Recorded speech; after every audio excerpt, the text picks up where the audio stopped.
Saludos amigos de Metro Puerto Rico y bienvenidos a otro Punto por Punto, donde discutimos las noticias del momento con las personalidades noticiosas del momento. Ayer hubo otra baja en el gabinete, una que se había hablado o especulado bastante sobre la secretaria del Trabajo, Briseida Torres. Hoy tenemos con nosotros al secretario de Asuntos Públicos de la Fortaleza, Osvaldo Soto. Bienvenido. Buenas tardes, Ayola, a ti y a todos los amigos. Quería preguntarle, el caso de Briseida Torres, ayer hubo confusión si fue que renunció, si fue despido, en algún momento ustedes plantearon que ya no aguantaban más la situación. ¿Fue despedida o fue que ella renunció? Ayola, como explicamos en la tarde de ayer, la secretaria del Trabajo tenía programada una reunión en horas de la tarde para conversar con la gobernadora. Sin embargo, la gobernadora la citó previamente al mediodía, básicamente era horas del mediodía, por las situaciones que habían ocurrido el día anterior en el centro de convenciones y ciertamente ante lo insostenible, ¿verdad?, de la circunstancia. ¿Qué ocurre? Que cuando ella llega a la reunión del mediodía, pues trae consigo ya una carta, ¿verdad?, de renuncia, que es la que ella ha hecho pública, ¿verdad?, a los medios. Okay. Esa carta de renuncia de ella era para el 15 de junio, después fue inmediato, o sea, se le solicitó que la adelantara. No.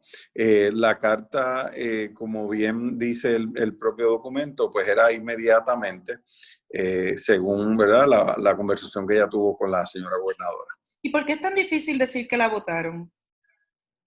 No estamos diciendo, no estamos negando eso, ¿verdad? Uh-huh. Lo que estamos diciendo es que ni tampoco de que decirlo o no, eso no hay ningún problema, los hechos son los hechos, ¿no? Sin duda alguna, el tracto, ¿verdad?, de cómo ocurrieron las cosas, pues hay que decirlos tal y como fueron. Uh-huh.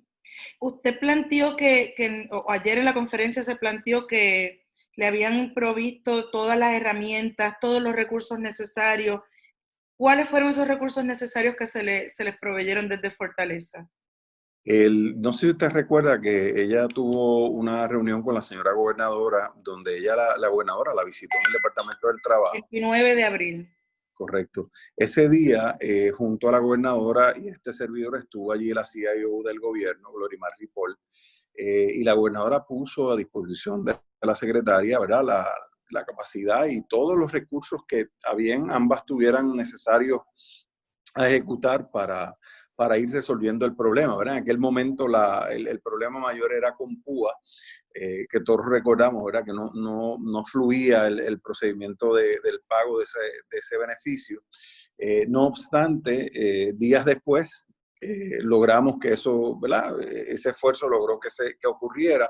Sin embargo, comenzó a haber un ataponamiento de casos, ¿verdad?, o una lentitud en los casos y en el manejo. Ahí es que, obviamente, pues en otras conversaciones se les reiteró, mire, lo que usted necesite, dígalo, aquí tenemos que asegurarnos que las personas que reciben ese seguro por desempleo, pues sea un procedimiento más ágil y más efectivo.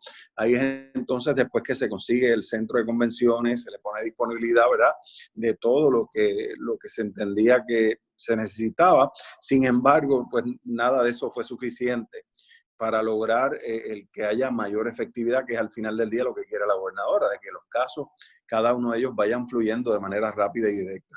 ¿La señora Ripoll sigue asistiendo al Departamento del Trabajo o en algún momento se dejó de lado esa asistencia? Le pregunto porque también hubo alcaldes que pusieron a disposición de la secretaria Sí. 2 empleados y que han dicho que luego no los utilizaron. Eso es cierto, eso es cierto. De hecho, el secretario designado ha dicho, ¿verdad?, ya públicamente en el día de hoy, que ha estado en comunicación con varios de esos alcaldes y alcaldesas y que los va a utilizar de manera inmediata, incluyendo aquellas oficinas, ¿verdad?, que son oficinas que le llaman el Departamento del Trabajo locales, que son las que están ubicadas regionalmente, para que las personas también puedan acceder a esas oficinas y puedan tramitar sus casos y no necesariamente venir al área metropolitana.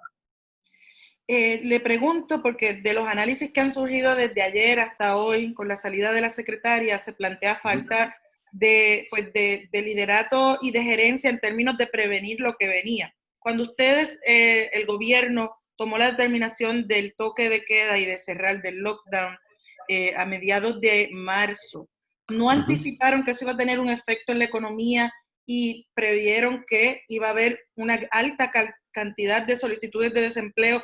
Desde entonces no se empezó a ver, esto no trasciende a la secretaria, no va más allá.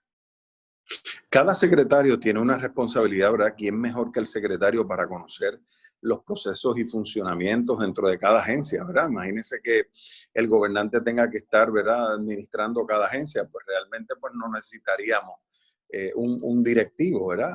Así que ciertamente la responsabilidad recae sobre el jefe de agencia. Sin duda, lo que usted menciona, que es el lockdown o el toque de queda y la activación de la emergencia, es algo novel, nunca antes había ocurrido, ¿verdad? Por eso es que tenemos tanta gente solicitando el seguro por desempleo, gente que casualmente nunca en la vida habían tenido que solicitar ese beneficio y esta vez pues han tenido, ¿verdad?, que hacerlo. Sin embargo, estas situaciones no son ajenas o exclusivas de Puerto Rico. Por ejemplo, el estado de la Florida, hemos visto reportajes de gente quejándose también porque el trámite fue muy lento. Sin embargo, debo de marcar mi respuesta, ¿verdad?, diciéndole que muy a pesar de las circunstancias del COVID-19 y de lo que se preveía en aquel momento, obviamente la avalancha tan grande, pues yo creo que no era previsible por nadie, ¿verdad?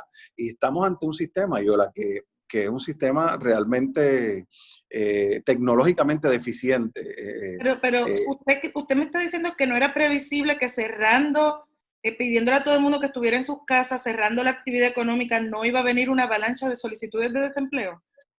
Recuerde que el primer periodo del cierre fue por un periodo establecido, ¿verdad? No sé si me equivoco, ¿verdad? Lo que le puedo decir, creo que fueron 3 semanas, si no me equivoco, ¿verdad?, el primer cierre. Así que ¿verdad?, uno preveyendo eso, no puedes prever de que vaya a estar el periodo que está, que es donde estamos hoy, ¿verdad? Que ya llevamos varios meses en este proceso de las órdenes ejecutivas y los cierres y el lockdown, ¿verdad? Así que es ahí donde se activan entonces los procesos de solicitud de desempleo, porque ya la gente sabe que el negocio, el lugar donde trabaja, pues no va a poder acceder. Así que todo eso incide en eso y de manera inmediata, pues yo estoy seguro que no se podía prever en la primera orden, que es la que usted me hace referencia. Mire, el secretario nuevo de Hacienda, ya hay personas que han levantado bandera o reparos sobre si es confirmable o no, porque estuvo a su cargo o bajo su dependencia en la Procuraduría de Menores en Justicia, ¿correcto? El caso de Alma Yadira. De hecho, ya el senador independiente José Vargas Vidot dijo que va a votar en contra.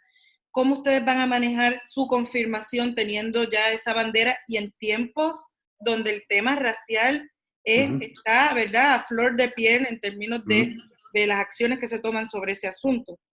El secretario designado, ¿verdad? Entendí que usted dijo el secretario de Hacienda. No, el secretario De designado. trabajo. Sí, de trabajo. Ciertamente, cuando él era procurador de menores y él llega a dirigir esa división, ya el caso había sido radicado. No fue un caso que radicó él de manera directa, ya el caso lo estaba trabajando el área de Carolina, que era el área donde allí el procurador lo radicó. Muy a pesar de las circunstancias tan lamentables y tan tristes del caso, el propio hoy designado del Departamento del Trabajo, el licenciado Carlos Rivera, es quien produce junto a la exsecretaria de Justicia, hoy gobernadora, una orden administrativa que establece, basado en la experiencia de ese caso, una estipulación que los casos de menores no van a llegar al tribunal directamente. Tienen que pasar primero por un proceso de mediación. Así que, dadas esas dos circunstancias, ¿verdad?, estamos ante un funcionario y una persona muy consciente de sus deberes y en nada tiene que ver, ¿verdad?, el proceso, ¿verdad?, porque se ha adjudicado, se ha pretendido señalar de que él fue la persona que estaba detrás del caso. No ha sido así. Se trataba de un caso muy triste, muy lamentable, de niñas negras, pobres, de Loíza, que estaba en una circunstancia muy difícil, pero no fue él el que radicó el caso, y cuando vemos las acciones proactivas, es él, junto a la Secretaría de Justicia, que establecen esta orden, que ahora los casos de menores tienen que ir a mediación primero.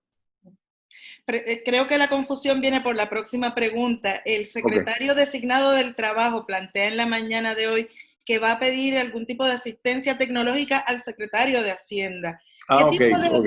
¿Qué tipo de asistencia puede darle Hacienda al trabajo? ¿No tiene el plato lleno el secretario de Hacienda ahora mismo todavía despachando 2.200? También le pasaron del DEC las ayudas de los 5.000 y 10.000, creo que es para los pequeños y medianos comerciantes. Sí. También tiene las ayudas de las enfermeras, tiene los reintegros que la gente está todavía preguntando por ellos. ¿Cómo Hacienda puede asistir al trabajo? Mire, esta idea, ¿verdad? Para contextualizarlo, es del propio secretario designado, que pues trae aquí al juego, ¿no? Al elemento de evaluar esto y de cómo podemos integrarnos y ser más efectivos al Departamento de Hacienda y a su secretario, ¿verdad? ¿Por qué lo hace? Pues según nos explica el secretario, y tiene mucha razón, la mayoría de los candidatos o personas que pueden solicitar el PUA son personas que trabajan por cuenta propia. Y si son personas que trabajan por cuenta propia, pues tienen que tener en su mayoría una cuenta de Suri, donde allí está su cuenta de banco, donde están todos los datos de esa persona. Entonces, el elemento que dice el secretario designado Carlos Rivera, dice, ¿por qué no podemos que el sistema de Suri mire la solicitud de esta persona que trabaja por cuenta propia y ese pago se le haga electrónico automáticamente una vez se cumpla con el trámite, ¿verdad? Legal y federal, ¿verdad? Pero que sea más ágil. Es por eso que él trae, ¿verdad?, a la discusión al secretario de Hacienda, con quien ha estado trabajando durante toda esta mañana para auscultar todos estos procesos que puedan avanzarse en la otorgación de los beneficios. El secretario designado trabajaba en Fortaleza, ¿no? Trabaja allí en la Fortaleza, sí. Y esta idea Correcto. que suena muy lógica, de hecho he escuchado incluso a exsecretarios plantear que cuando un patrono también despide a una persona, el patrono puede automáticamente notificarlo al trabajo. Hay distintas formas de flexibilizar. Claro. ¿No la había traído a la mesa la gobernadora para que saliera de Fortaleza esta posible solución a lo del PUA? Esta es una solución o una alternativa que trae el propio licenciado, ¿verdad? El Carlos Rivera, ante su designación, ¿verdad? Obviamente se la discutió ayer con la gobernadora, ¿no? Pero hoy ya comienza, ¿verdad? Aunque está en el proceso de evaluación y trámite en el Senado, pero ya desde hoy estamos viendo, ¿verdad?, su apropividad y su acceso para poder ir avanzando en el camino. Escuché ayer también a un exsecretario plantear que se anticipa una nueva ola de despidos porque las medidas para proteger las nóminas de pequeños y medianos empresarios, los préstamos de SBA, ya están por llegar a, ¿verdad?, cerrarse ese programa. ¿Ustedes estarían hablando de eso también con el Departamento del Trabajo para prever que tal vez más personas del sector privado que han tenido su nómina protegida puedan también pues ser cesanteados? Hay varias alternativas, ¿verdad?, con relación a eso, que siempre pudiera haber ese tipo de posibilidad, que ya el secretario también ha estado ocultando y reuniéndose. De hecho, varias de las reuniones que ha tenido el secretario designado son con personas de muchos años de experiencia dentro del Departamento del Trabajo que conocen muy bien, ¿verdad?, los procesos y han pasado otras experiencias, ¿verdad?, de emergencias y otro tipo de cosas, para escucharlos y saber las ideas y las sugerencias. De hecho, me confirmó que ha tenido comunicación con otros pasados secretarios, así que lo que he visto en el día de hoy es un cambio de mucha apertura del propio secretario designado. El término de la confirmación será similar como en salud, que fue también en un momento crítico el cambio. ¿Se verá rápido que se atiende en el Senado? ¿Qué comunicación han tenido? Pues en el día de ayer la gobernadora, ¿verdad?, cursó en la comunicación al presidente del Senado, así que esperamos, ¿verdad?, que en la medida de lo posible pues se dé el trámite que sabemos que usualmente se da en el Senado de Puerto Rico, así que no tengo una fecha, ¿verdad?, decirle va a verse el jueves o el martes próximo, pero ya se ha estado en comunicación para que eso se vea lo antes posible. Secretario, sobre el toque de queda, que ha habido también cada vez más reclamos de que se flexibilice, vienen desde el sector de los restaurantes, los hoteleros, los políticos que están haciendo campaña. ¿Cuándo habrá un anuncio? La orden ejecutiva, entiendo, vence el 15 de junio, 15. Estamos a 10 de junio. ¿Cuándo podemos esperar un anuncio al respecto? Antes que concluya esta semana, ¿verdad?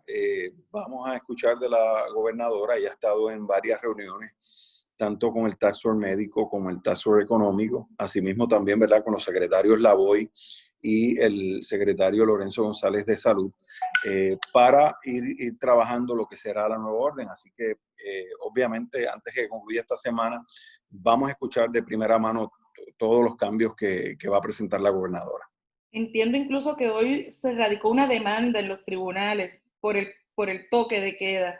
Se plantea que viola derechos civiles, mantenerlo la ciudadanía en este toque de queda. ¿Ustedes estarían presentando respuesta a esta acción legal? No conocía el dato, me estoy enterando por usted, no conocía que había una demanda radicada a esos efectos. El mensaje de Estado presupuesto ya sería la gobernadora que en tiempos recientes más tarde ha ido a la legislatura a presentar este mensaje, ya tiene fecha, no tiene fecha, la sesión está por culminar. Sí, sí, ese es un asunto muy importante.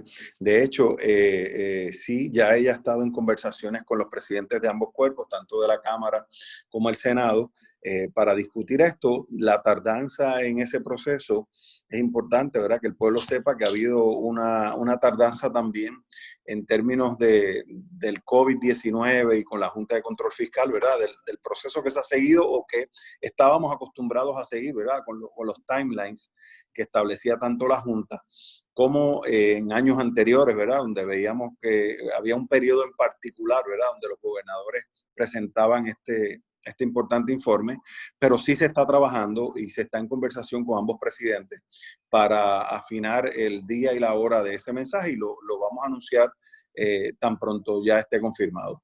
Hablando de la Junta anunció que demandó al gobierno de Puerto Rico por acceso a información en términos de las pruebas de la compra de pruebas de COVID y todo esto. Es otra entidad que se une a una demanda que también tiene que recurrir a los tribunales para tener información. Usted es el secretario de Asuntos Públicos.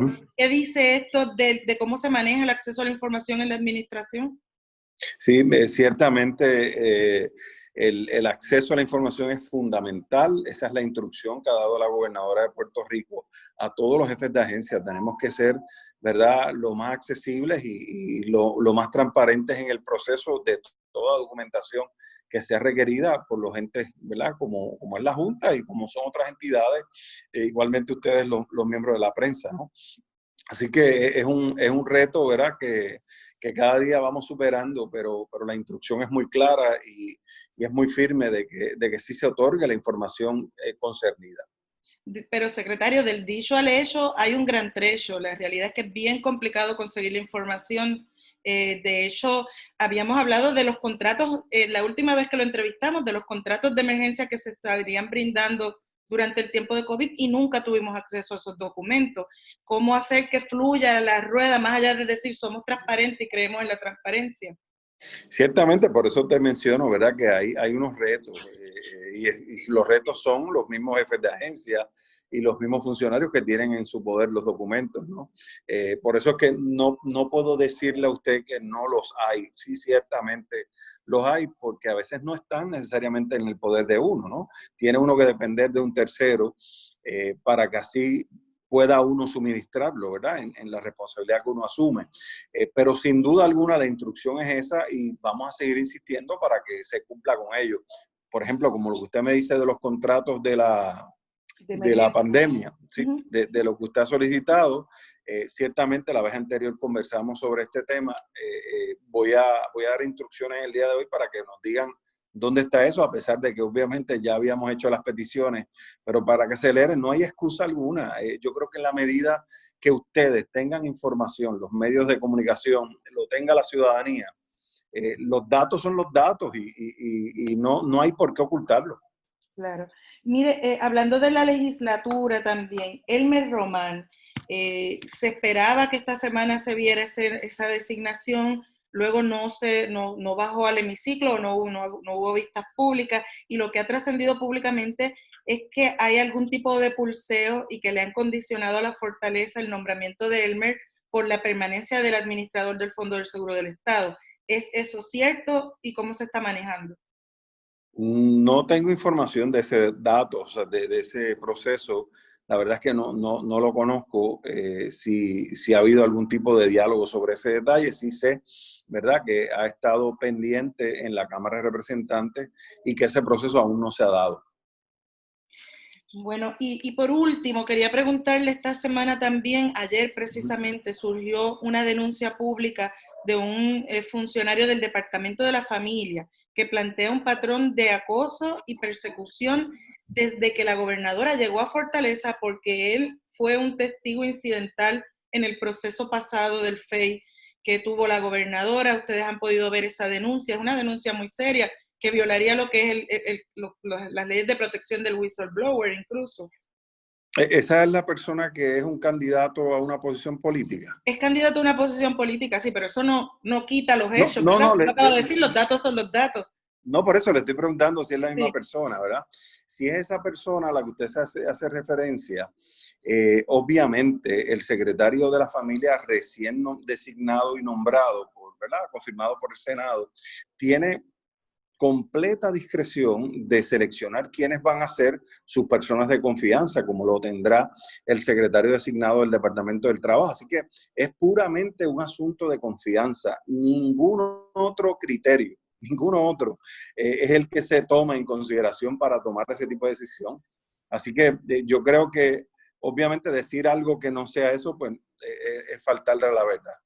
Bueno, además del despido de esta semana, presenta otras situaciones previas sobre salarios, hojas de asistencia perdida, pero bueno, ya en su día, ¿verdad? Eso Sí. se atenderá. No, y fíjate, Yola, sería bueno también ocultar cuál es la opinión del secretario nuevo de familia, ¿no? Que es quien ha estado en interacción, ¿verdad?, con todos estos funcionarios que él entienda que no son de su confianza, y ese espacio está ahí, ¿verdad? Todos los que, por ejemplo, laboramos en una posición de confianza, sabemos que cuando tu jefe o la persona a la que uno responde, ¿verdad?, retira esa confianza, pues hasta ahí llegó el trabajo de uno, ¿no? Mire, por último, ¿ustedes tienen confianza entonces de que un cambio de persona sea la solución a la situación crítica en el trabajo? ¿Cuándo ustedes anticipan que se puede haber algún alivio en términos de la avalancha de solicitudes pendientes y la situación en el centro de convenciones, que se tornó un poco peligrosa? Hasta Sí. apuñalaron a una persona allí. Sí, ciertamente, por eso fue que comenté, ¿verdad?, que la gobernadora pues citó a la exsecretaria en ese periodo corto, ¿no?, de tiempo. Ciertamente no voy a decir tiempos, ni días, ni espacios. Nosotros lo que estamos confiados es que el nuevo secretario designado, ¿verdad?, tenga la sensibilidad, tenga el acceso, ¿verdad?, a todos los medios, tenga la oportunidad de mirar los procesos y hacer todo aquello que haya que hacer, como lo ha estado haciendo desde el día de hoy, para enmendar, cambiar, ajustar, añadir y ser más efectivos, y que la gente reciba los beneficios que por derecho le corresponden.